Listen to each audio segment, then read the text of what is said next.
শ্বশুরই হইল খাদিজা ভান্ডারী, এটা ওয়াদা করাই।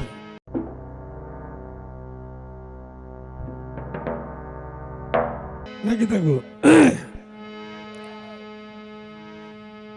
না ওই ওইলেই তো এর আগে আওলাদ করে বেড়ি করতে দিবাই। তো যাই হোক, আমি আশায় আছি যে বেলাই হয়।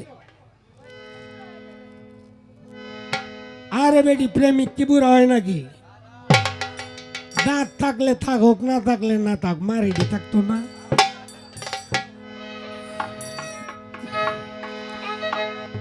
আর আমার শ্বশুরই হইল খাদিজা ভান্ডারী, এটা ওয়াদা করাই। নাকি থাকো না ওই ওইলেই তো এর আগে আওলাদ করে বেড়ি করতে দিবাই। তো যাই হোক, আমি আশায় আছি যে বেলাই হয়। আরে বেটি প্রেমিক কি বুড়া হয় নাকি? দাঁত থাকলে থাকুক, না থাকলে না থাক, মারিডি থাকতো না।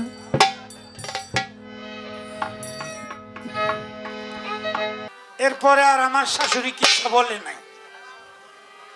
বলে নাই এই মনে করিয়া যে জামাইয়ের সাথে আমি কিচ্ছা কইয়া কি দরকার। আমি যেমনি যাই জামাই, এটা তো হগল গোষ্ঠীর কামাই। তবে আমার শ্বশুরিরে কই না মহিলারা যে কি করতে পারে এটা শুনে। স্বামীর শৈল দিন দিন খালি চিকন হইতাছে, বাটটাত বেশি খাইতারে না। তো বউ কয় তুমি ডাক্তার দেখাও, আমি বাড়ি বেচবাম, ক্ষেত বেচবাম, যা লাগে বেচবাম, তুমি ডাক্তার দেখাও। ডাক্তারের কাছে গেছে প্রস্তাবটা লয়ে আইন যে প্রস্তাবটা পরীক্ষা করে পরে আপনার ঔষধ দেন।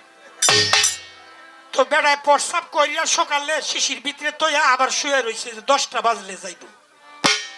এদিক দিয়ে বেড়ি 7-8টার সময় গর্জন ফুরা দেয়, হাসুনের বাড়ি লাগছে শিশিটার মধ্যে লাগিয়া প্রস্তাবটা পড়েছে।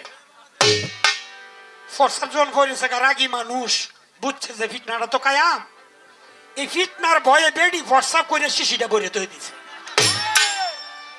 যাতে ফিটনাটা কাউন না লাগে।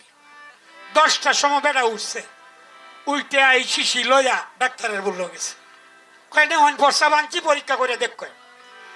তো ডাক্তাররা তো একটা গোপন রুম থাকে, মেশিন থাকে, এইখানে যে পরীক্ষা করছে, প্রস্তাব পরীক্ষা করে ধরত পড়ছে 4 মাসের গর্ভ। এখন বেনা এই ডাক্তারে এই কথা এই রুগীরা কিবা শোনাইব, এইটা কি কইরা সম্ভব? বেডা মানুষ 4 মাসের গর্ভ, আসব্যনাশ না। আমার পরীক্ষা বোধহয় কোনো ভুল হইতেছে। আবার পরীক্ষা করছে, আবার পরীক্ষা করছে, আবার পরীক্ষা করছে। এবার ঘন্টা 1.5 ঘন্টা 2 ঘন্টা যেতে আছে, রুগী কয় না আমার এমন কি রোগ হয়েছে করে যে 2-3 ঘন্টা লাগতেছে পরীক্ষা করতেছেন, এখনো আপনি কই না? কয় আপনি রাইত তখন কই?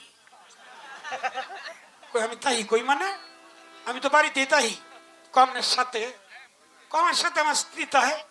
কই না এটাই জিজ্ঞাসা করলাম, কই এটা জিজ্ঞাসা করে? কই না এমনি জিজ্ঞাইলাম, হ্যাঁ আমার কি রোগ হয়েছে এইটা কই? কইতাছে হায় রে, যদি কই কইলে যদি আমার ধরে লা,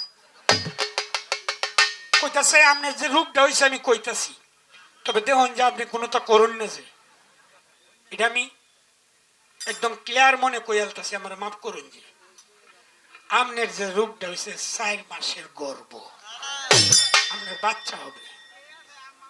বেটা শূন্য একেবারে মাথা তার দিলছে, কি কয় আমার 4 মাসের গর্ভ, আমার বাচ্চা হইব?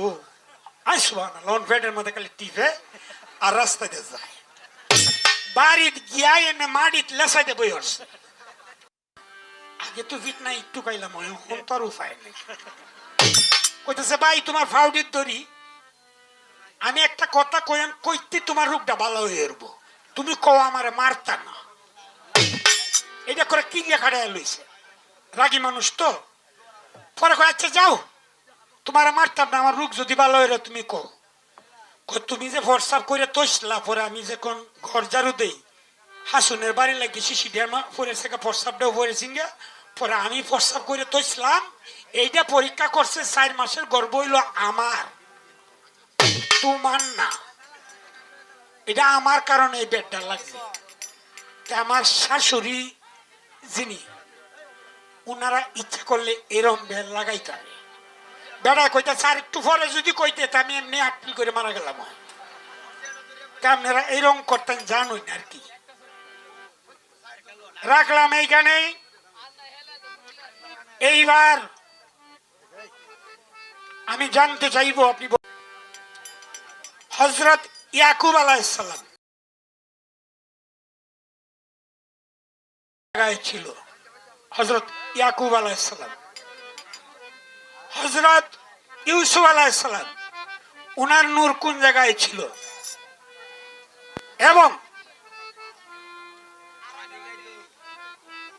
হযরত ঈসা আলাইহিস সালামের নূর কোন জায়গায় ছিল এই তিনজনের নূর কোন কোন জায়গায় ছিল এই একটা কথাই রাখলাম এর বেশি রাখলাম না যেহেতু বিচ্ছিন্ন চলে যাব ধন্যবাদ সবাইকে